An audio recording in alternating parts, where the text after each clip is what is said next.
Kalau ini cerita-cerita, ini kisah waktu. Jadi suatu ketika Ali bin Abi Thalib ke Basrah, ke masjid, masuk masjid. Loh, ini kok ada anak muda kok berani-beraninya ceramah. Siapa dia? Oh, begitu dilihat ternyata Hasan Basri. Terus ditanya, disapa oleh Ali bin Abi Thalib, wahai budak, ya karena itu kan awalnya beliau maulanya, pembantunya. Aku hendak bertanya padamu mengenai dua perkara. Jika engkau dapat menjawabnya dengan benar, maka engkau boleh meneruskan berbicara di depan manusia. Terus Hasan al-Basri yang masih muda datang dengan tawadhu, tanyalah wahai Amirul Mukminin, apa dua perkara itu? Dites. Ceritakan padaku, katanya Ali, apa yang dapat menyelamatkan agama dan apa yang dapat merusak agama.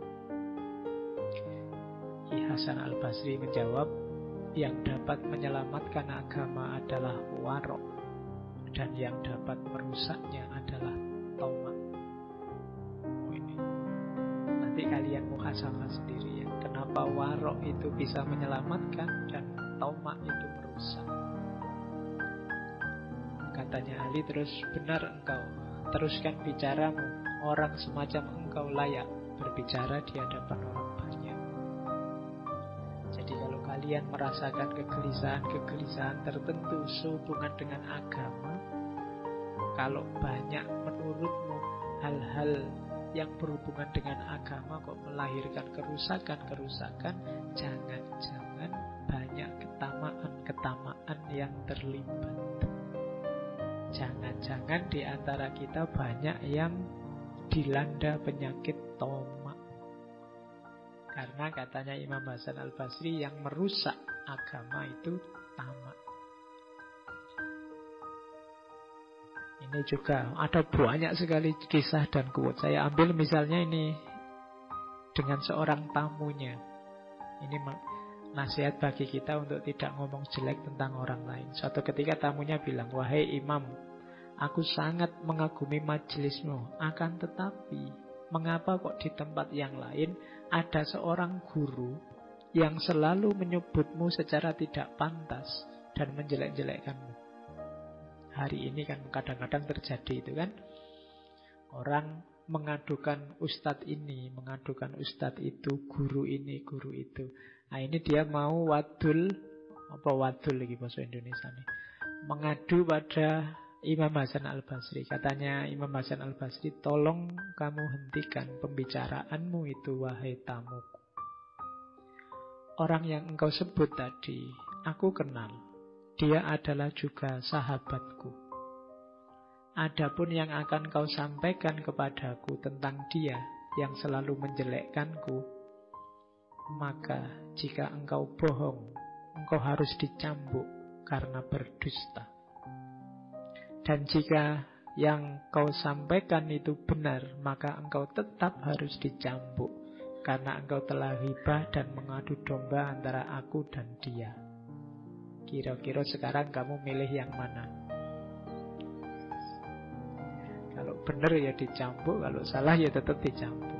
Berarti apa? Sudahlah, tidak usah ngomong tentang kejelekan orang lain. Hari ini kan banyak yang semacam itu.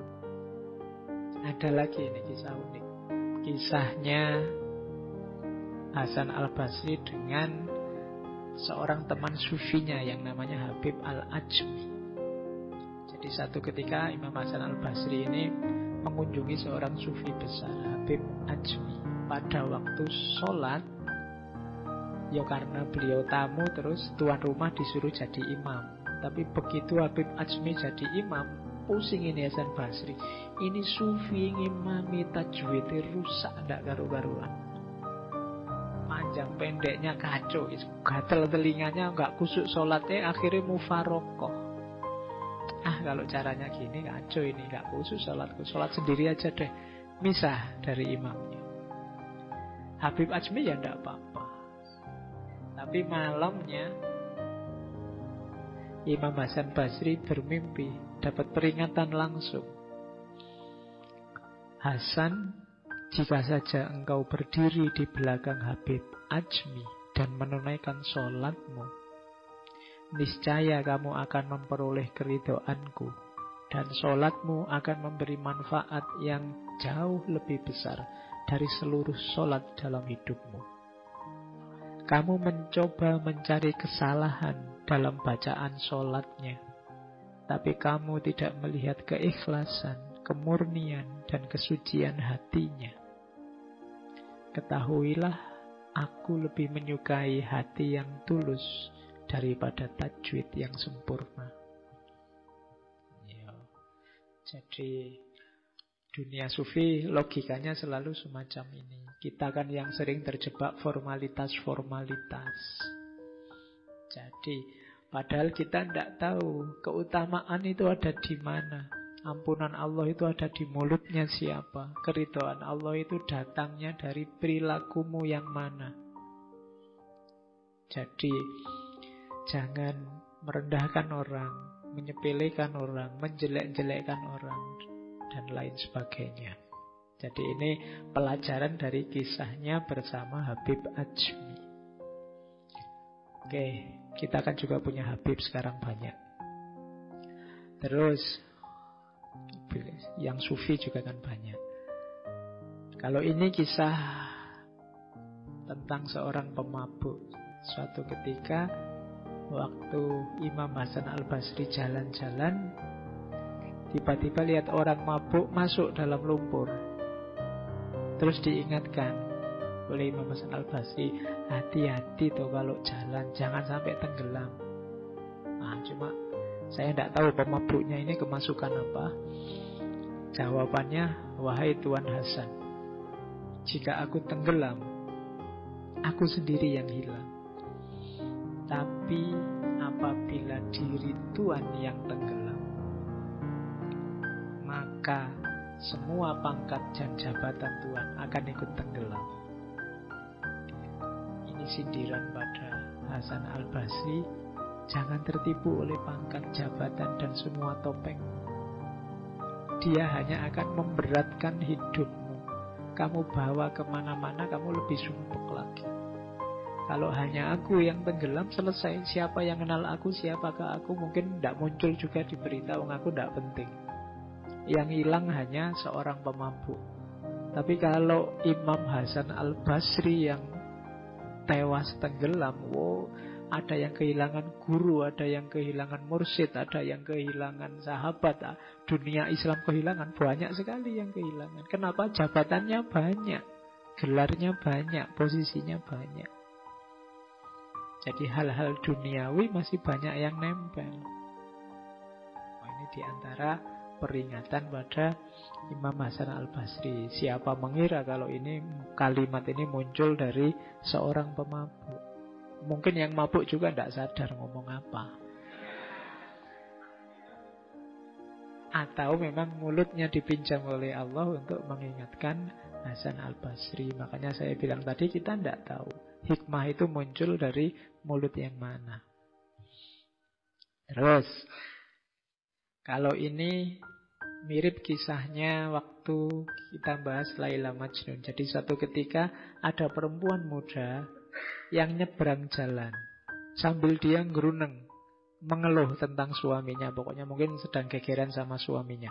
Oleh Hasan Al-Basri diingatkan, karena perempuan ini tidak pakai tutup kepala. Kalau hari ini mungkin tidak pakai jilbab lah. Terus perempuan itu jawab, cinta kepada suami membuatku tak sadar akan lingkungan sekelilingku. Jika Tuhan tidak memberitahuku, aku tidak tahu kalau aku belum memakai tutup kepala. Saking sibuknya mikir suami, aku sampai lupa masih belum pakai tutup kepala. Oke, kritiknya aku terima. Namun heranku Tuhan, katanya Tuhan itu pecinta Allah, tapi Tuhan masih saja sadar dan sibuk dengan apa yang melintas di depan Tuhan. Cinta Allah seperti apa yang Tuhan miliki?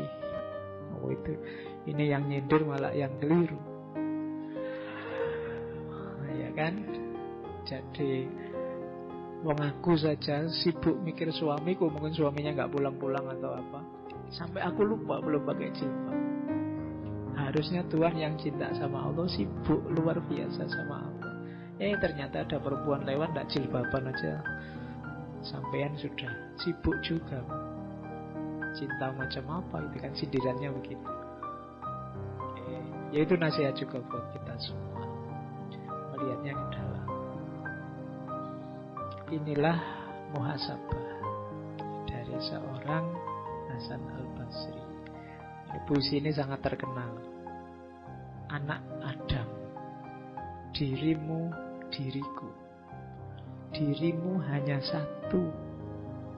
Kalau dia selamat, selamatlah engkau. Kalau dia binasa, binasalah engkau. Ini mau menegaskan pada kita, kalian hidup ini hanya sekali dan sekarang saja. Diri juga kamu punya satu, tidak bisa diganti. Kalau dirimu yang satu itu celaka, ya sudah selesai ceritamu dalam celaka. Kalau dirimu yang satu itu bahagia, ya engkau akan bahagia dan selamat. Jangan coba-coba lagi. Nunggu apa lagi? Seriuslah segera mendekat ke Allah. Karena kalau dia binasa, penyesalanmu tidak akan ada akhirnya. Dan orang yang telah selamat tak dapat menolongmu. Mungkin kamu mengharapkan tokoh siapa, mungkin kamu mengharapkan orang yang mana yang bisa menyelamatkanmu, yang menurutmu dia selamat. Tapi seandainya dia selamat pun, dia tidak bisa membuatmu selamat. Kalau tidak engkau sendiri yang membuat dirimu selamat. Tiap-tiap nikmat yang bukan surga adalah hina. Dan tiap-tiap bencana yang bukan neraka itu mudah. Jangan mengeluh oleh kesulitan. Selama itu bukan neraka, tidak masalah. Dan jangan tertipu oleh nikmat selain surga. Karena selain itu nikmatnya sementara dan hina. Jadi terus berjalan. Jangan tertipu oleh bencana atau kenikmatan. Kenapa? Hidupmu hanya sekali, dirimu hanya satu, tidak bisa diulang. Kalau kamu tidak lulus ujian, bisa diulang tahun depan, bisa remedi semester pendek. Tapi kalau hidupmu di dunia ini tidak bisa. 90% tangisannya penduduk neraka adalah harapannya untuk kembali lagi ke dunia meskipun hanya 1 hari saja. Tapi sudah tidak bisa. Maka semua nikmat selain surga levelnya masih hina. Dan semua bencana selain neraka itu masih mudah. Maka tetaplah khauf, tetaplah roja pada Allah.